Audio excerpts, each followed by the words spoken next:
Now we'll have a tea break. We will assemble back in 20 minutes. Thank you. After the networking break, we have an interesting session coming up. And it's interesting in the sense that we are going to talk about supply chain innovation in a large enterprise.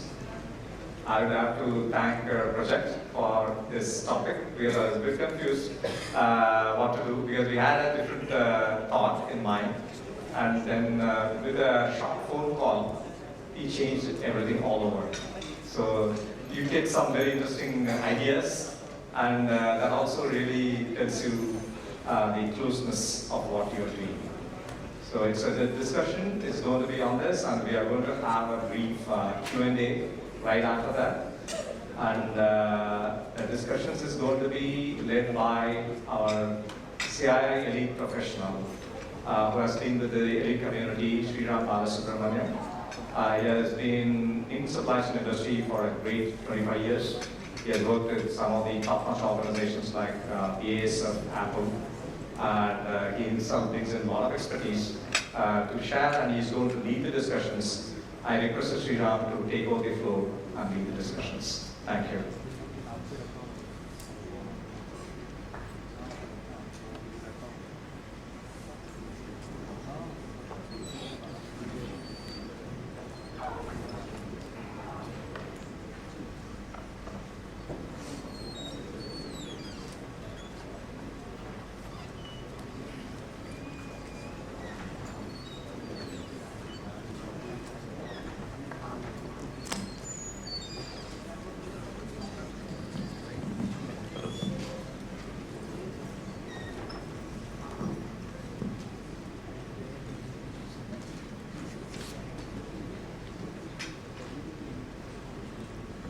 Good afternoon, everybody. Welcome after the break. I thought I'll give a wake-up call there. It gives me great pleasure to be moderating this, and I wish to take this opportunity to thank CII and Venkatesh for giving me an opportunity to be a moderator for such a fantastic panel. On the panel, we have three very distinguished professionals. Start with Project. Project is basically the managing director of Carrot Capital, and he's an entrepreneur, and he's also an evangelist of entrepreneurship. His personal goal is in life is very inspiring. He wants to basically enable about a lack of entrepreneurs. Really very inspiring to have a fantastic person like on the panel. Next we have Manisha, and I'm sure Manisha is a well-known face and personality here. She basically represents SuperProcure, which is one of the very close relationship with CII. She's an entrepreneur, she's CFA, and with about more than 15 years of experience. And she's now the co-founder of SuperProcure, which is the fastest growing PMS company providing logistics and supply chain management solutions for a lot of leading companies, including to a lot of CII companies. Welcome, Manisha. Thanks. And last but not the least, we have Sandeep Chatterjee.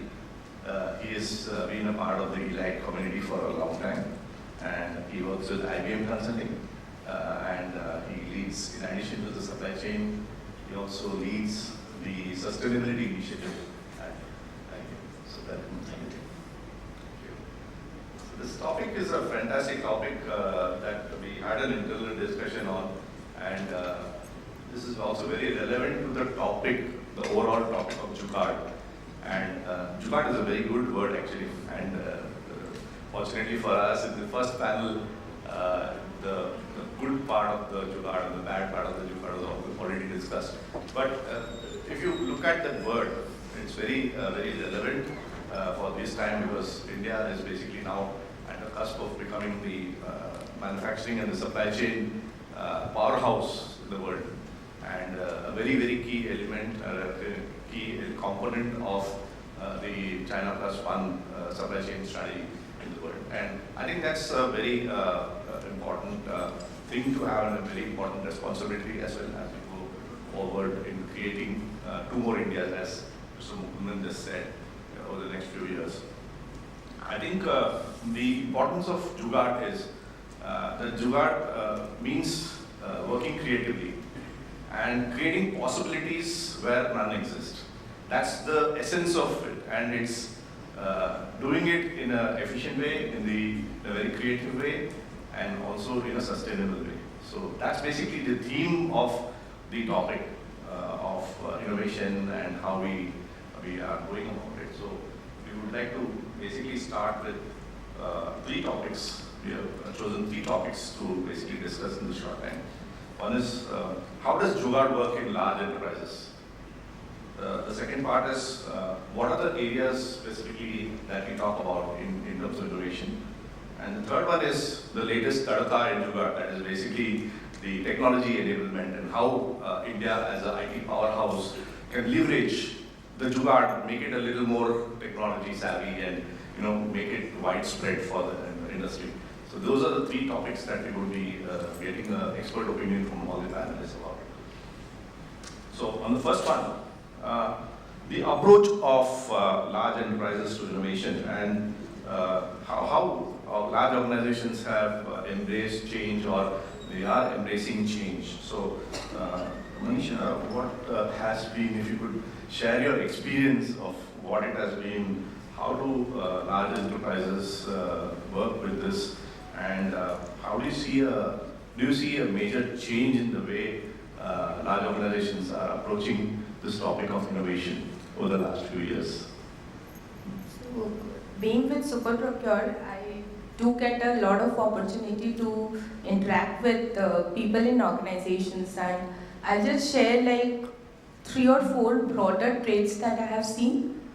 One thing is like just 2 years back, if I would have gone to an organization, the discussion was like, okay, I just want this part of mine to be sorted out or digitized. Like, might be I just want a tracking piece to be solved. Now when we go to an organization, it's more about, see, like this is the complete chain. I want something which can integrate all of it. One thing which people are very vocal about is, I want just one person or one vendor I can call when something in this complete chain goes wrong. It should not be that, okay, this part has gone wrong, let me speak to this person, because ultimately what is happening is, I'm not getting the complete benefit of what I should be. So one approach where instead of piecemeal, people are talking more of like an integrated approach.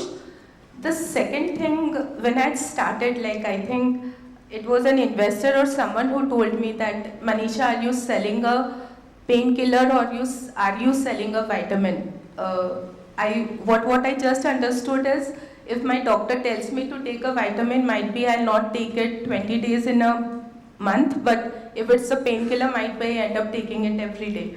And I had to get that approach. Now that shift is also happening. So earlier it was more about we going and talking to enterprises, telling them that, okay, if you don't adapt this, if you don't innovate, if you don't get into this digitization, slowly might be you will be left behind.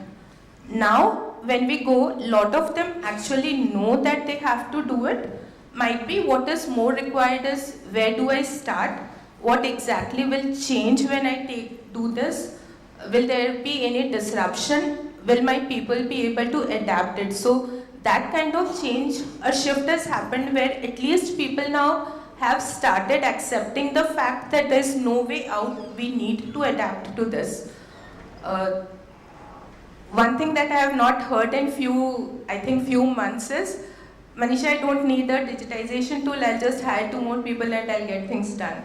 This is something that I have not been hearing of late. And talking of one more shift that has happened is, people have been very open to cloud. Like earlier, people were that whatever I want should be on-prem or it should be a private cloud. But there are a lot of clients or organizations who have understood that when we go for a cloud-based service, how it is easy to adapt, how it is easy for me to get the benefits of what others are experiencing. So that is another change that we have experienced. And when we say like what we have realized that India has always leapfrogged. So if you look at any kind of UPI, anything that we have done, we have always done it faster.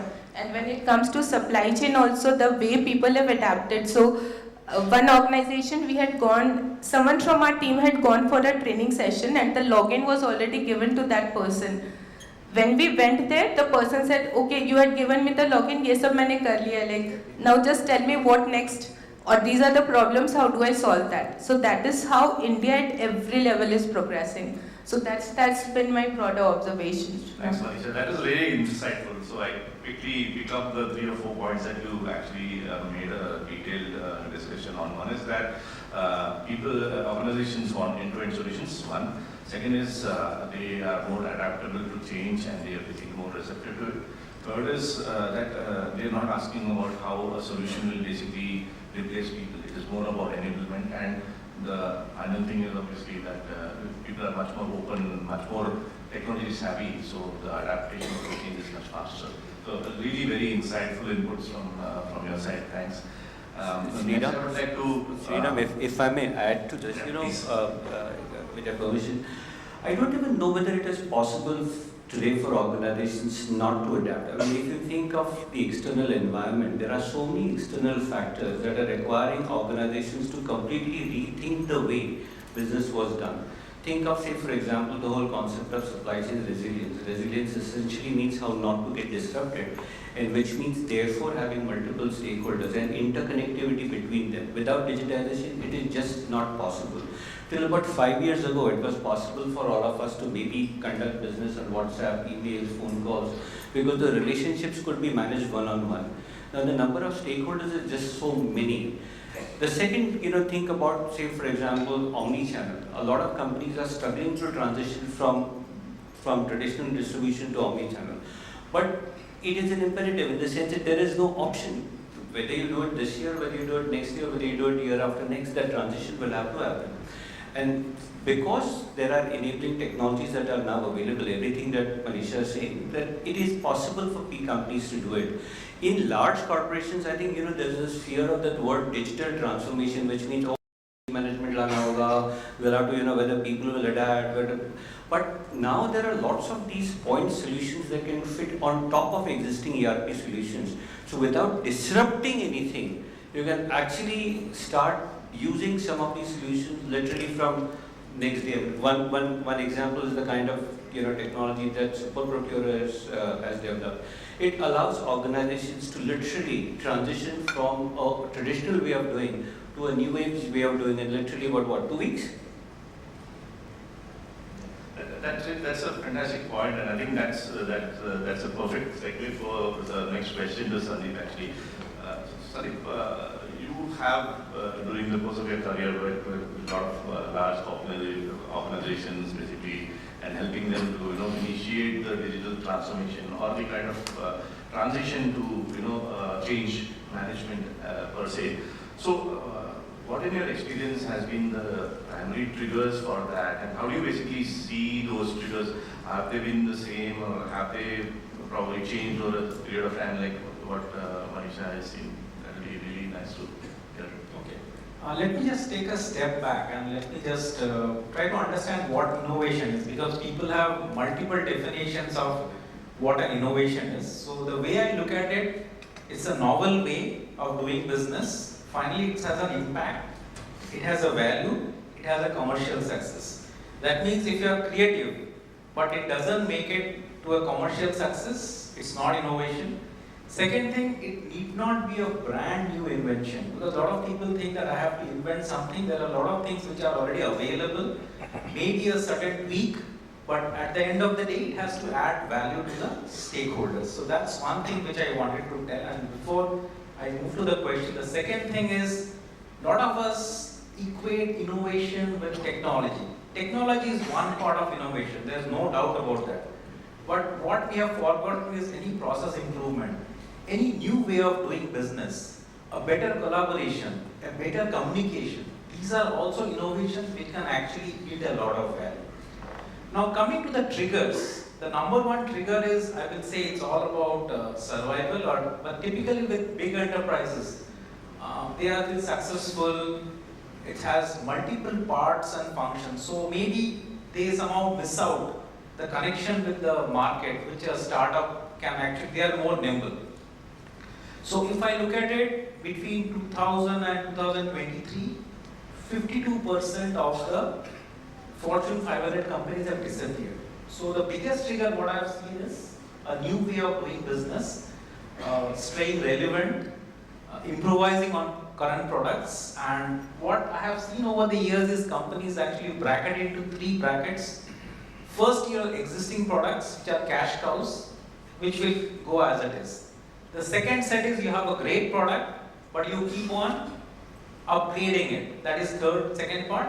And the third part, which many companies miss out, is what will make me relevant 5 years, 10 years down the line. So in fact, a lot of companies have these guidelines that 25% of my revenue has to come from a new product or a service. So I think these are some of the basic triggers which come. You can do an incremental innovation, but potentially today every company has a digital roadmap. They are somewhat digital. And because every company is digital, every company can be disrupted. So that is, I think, the single most trigger why people are actually looking at newer ways of doing business. Thanks, Adit. I think we really talked about a lot of important triggers, the most important of them being survival, and I think that's something that is true for a whole lot of things, including supply chain. I think in the concept of what I also heard you saying is that a lot of new companies, a lot of startups basically have this inherently in them because the basic primal need to survive and basically grow. And that's basically, that's the segue to the question that I'm going to ask Project. So how do you think that we can leverage, or what are the quite a lot of positive things that the startups in their environment have for this innate ability to actually innovate and do Jugaad and be successful in the market? How can that be translated into larger organizations, and how we could basically use the startup ecosystem in this country now, which is pretty dynamic, to leverage that and enable larger organizations in this path of innovation? So a number of startups, usually introduce new technology solutions addressing specific problem statements or use cases that industry typically will have. Because if there are no problem statements, there are no solution. And most of the successful ones actually create very, very interesting solutions for issues and challenges which they themselves have seen when they would have been in the industry. And so we run a fund called Carrot Capital that is focused purely on powering innovations that are optimizing the supply chain. So we see a lot of activity happening on all 3 vectors, and we look at innovations in 3 buckets. One is the planning bucket, second is the making or the manufacturing bucket, and the 3 is the distribution bucket. Across all of them, there are interesting point solutions that, like I said, don't need a complete disruption, but companies can adopt and build on top or use on top of your existing ERP solutions, which really actually transform the way businesses were done. Now, for example, in the area of demand forecasting, there are interesting technology platforms that are coming in which use AI to help brands really predict how much of a good to produce and where to sell it, including at a pin code level, and really be able to manage the inventory and production waste. What that does is, rather than using and it's not just about using your past data, it is about using a whole bunch of other demand sensing signals that they pick from the market.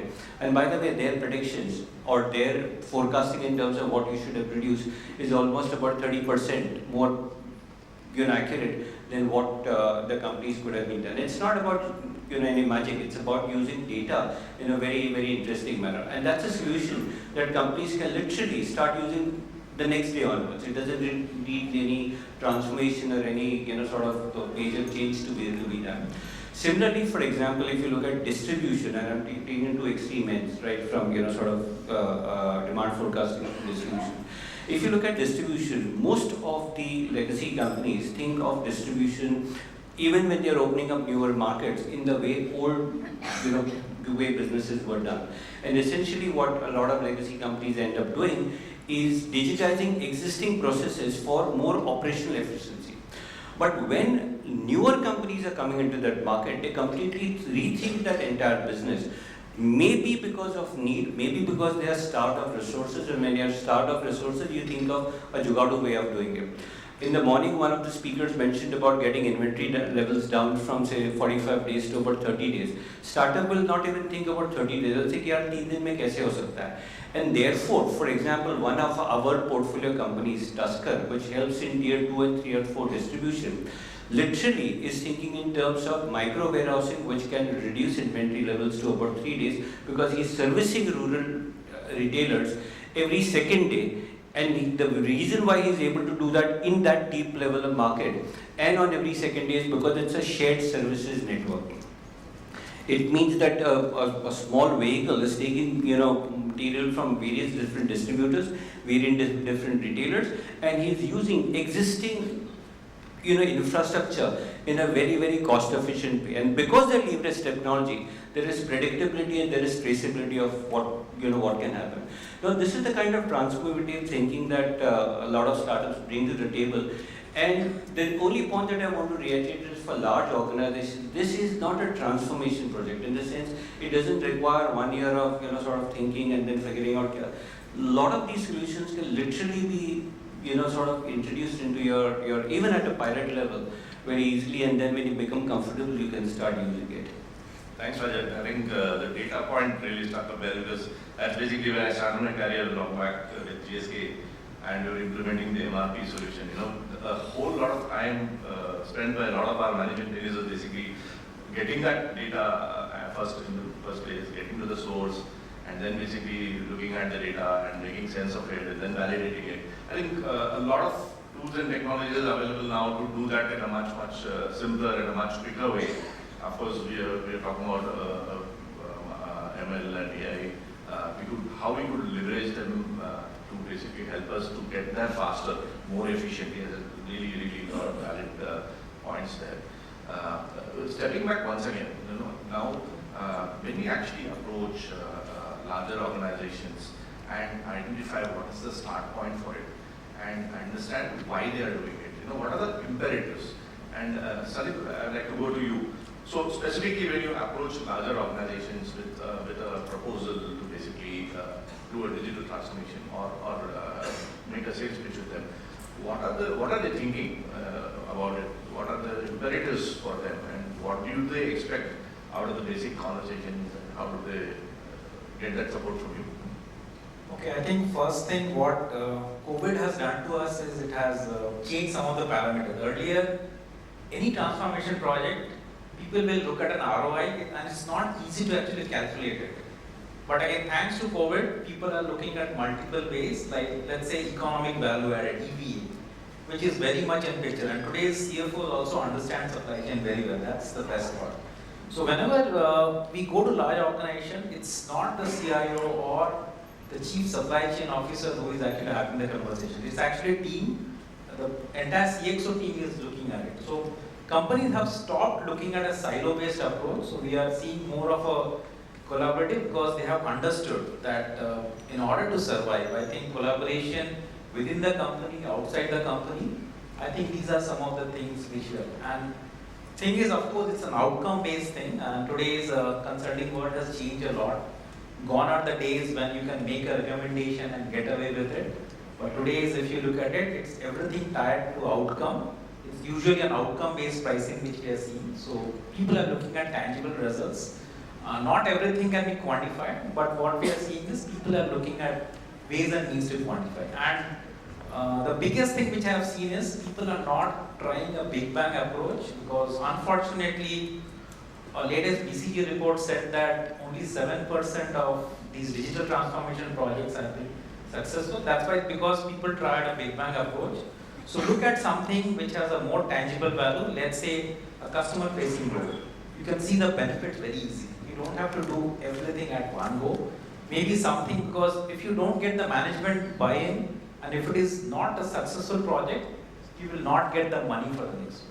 So this is, I think, these are some of the trends which we are seeing in large enterprise, and they are okay to actually collaborate with startups. In fact, many organizations feel that their innovation speed, their innovation quality has improved when they have tied up. But again, there is also a contrary report where McKinsey says that only 25% of these partnerships work because of various reasons, like either large enterprises don't want to wait beyond 3 years, there is some kind of a bureaucracy. So there are multiple reasons, but I think everybody has understood that collaboration is the way forward if everybody has to. There's enough for everybody.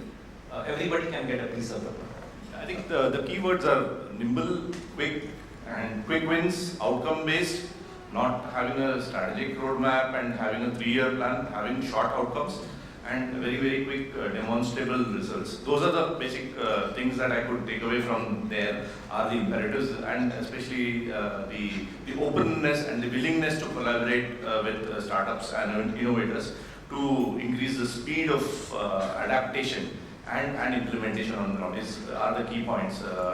Project, you want to come in? Yeah, I just want to add, one of the things that when we observe from the outside, one of the things we've seen in large enterprises, when companies create a separate innovation or an experimentation team that has the flexibility of doing pilots in a very different way, without really involving or having existing business units to really take away time, at that point of time, those pilots have been able to demonstrate value far better, rather than internal teams having to, sort of saying, by the way, let's experiment with this. Then external, internal, external pressures really sort of, hijack that agenda and some of that.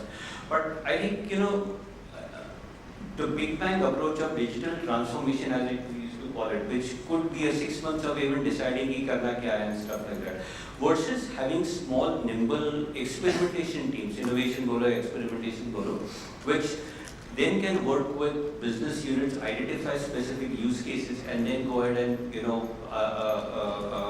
find solutions. I'll give you maybe one or two examples, not necessarily from the supply chain world. One of the large banks had, and for their innovation division, they had given this challenge saying, yeah, we say the bank account opening is a 2-day job, 3-day job and stuff, but on the ground, actually, it is actually taking about 6-7 days to open the account. Can you really help us use technology to get it down to bank account opening in 1 day? And this innovation team worked with a whole bunch of technology solutions and stuff. And literally, the solution that came in, which, and if you see that HDFC Bank thing, is actually opening a bank account from start to finish in under 10 minutes time, using the Aadhaar biometrics and your mobile phone and stuff like that.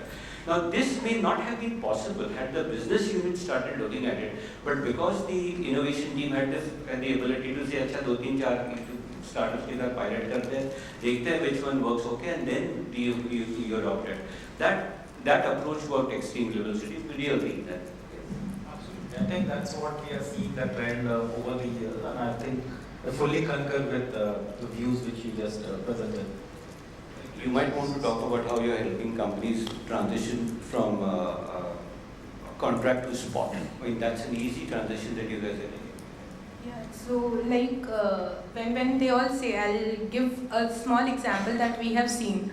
So people say that there is a concept of contract and spot in case of transportation, where contract would mean that I have a fixed price which I have negotiated with my transporter for a long term, might be for 3 months, 6 months or a year or so. And spot typically in our case would mean that whenever I need a vehicle, I'll just go out, I'll ask the transporters what is the best rate, and I'll choose the lowest bidder. Now what we found out is most of the time people go for contract because it is very tiresome to actually go to the transporters and take rates very often. And because of the system that we have been able to make in the form of SP source, there are a lot of clients who have shifted from might be like 80-20, where 80% was contract, 20% was spot, and slowly it has come down to 60-40 and that kind of a ratio. So taking that kind of an approach, a nimble approach, would mean that okay, it's not that on day one I'll go all out and do a spot and disrupt everything, but let me just take one step at a time. Let me do 5% extra, then 5% extra, and something like that. And that has been possible because of like how these platforms have been able to just help in doing that. So, quickly you want to touch on the last one, but the last but not the least one, the technology enablement. So I think that's something that has been a kind of a big disruptor. I think with a lot of technology coming in and with a lot of new technology, AI, ML, ChatGPT, I think system enablements are actually helping organizations to kind of leapfrog their innovation capabilities and their ability to implement. So I think that's a very important topic. So Sandeep, you want to throw some light on that? So I think what has happened is technology has definitely become affordable. The bandwidth has increased, the prices have come down, the storage prices have come down. And second aspect what I see is, now any new technology can talk to any other technology. Yesterday it was not there. So I know people spending a decade just integrating systems. But I think when we have the conversations, the first thing which they look at is interoperability. Like whether one system can talk to, because today's you cannot have one big ERP running the, because people, you take the best of all, the best of the breed from each of them and try to integrate. I think this is where we are seeing a lot of traction. But having said that, the technology prices still have to come further down, because for medium and small enterprises, for some of them it may not be affordable. So I think these are some of the trends which we are, because technology is here to stay. People are getting technology savvy, customers are definitely technology savvy. But again, I reiterate that prices still have to come down, because the small and medium enterprises actually comprise a big bulk of our economy. Yeah, Sandeep, I think want to very clearly agree with you. I think one of the important things is that technology is becoming affordable, one. Secondly, the expectation is also that a license fee plus a running model does not gel very well, because it basically means a lot of upfront investment. So a lot of innovative companies are coming with innovative models of charging the customers, for example, like having a subscription model, and that's basically gelling well with what Manisha was saying earlier about the openness to access cloud-based platforms. So they afford the capability to give you a kind of subscription-based fee or a kind of subscription-based functionality, which probably doesn't mean too much of capital outlay, it's more of an operational outlay. I think that's the kind of innovation that's happening more on the kind of adaptability as well. So I think it's been a fantastic discussion, and I think we just have about time for taking a couple of questions. Venkatesh, if you remember, 2 questions we can take as a panel. Yeah. Any questions, please raise your hand so we could come to you. Yeah. Hi, my name is Ajay. So we have been talking about technology as an integral part of transformation, innovation, or digitalization, right? But there is also a requirement from a security point of view, whether it's a data security, information security, right? What do you think, like the startups who are creating niche solutions, what is the best way to address this? Because the larger organization would require, say, information security, compliances, so on and so forth. Good question. I get the drift of the question. So I think just wanted to quickly share, working with a very large company as a program manager for their implementation, technology implementation, and so finicky about the cybersecurity arrangements. And when suddenly COVID hit, they realized that there's such a problem, because a lot of their managers were still using desktops. And they had to scramble and ship the desktops physically, courier them to the employees' houses to get things done. And then that meant a complete transformation in the way they thought about cybersecurity. I think Manisha, you're the right person to go to about the cybersecurity questions and cloud.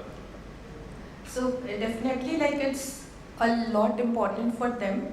And I think we do have a division. So what happens is, earlier when we went for this kind of certifications of cybersecurity and all, Now you have people who help you in the process. So I think we have used the services of Scrut, which helped us get our ISO, VAPT and GDPR and everything, which is much easily available. And there are definitely, every organization that we go to, they have their own IT team which does their security check. And at our end, what I can tell you is what we try to justify and to satisfy is whatever is found out by the IT team. In case there is any, we try to just mitigate that, because that is of utmost importance. And but at the same time, what we cannot leave out is, like, if you want to have the benefits, like, you will have to shift to something which is more interconnected. So when he spoke of collaboration, when he spoke of like your ERP talking to other systems and all, we cannot do away with it where we have to leave, but we cannot compromise on the security, particularly the data part of it, for sure. Sandeep, can you quickly share your experience?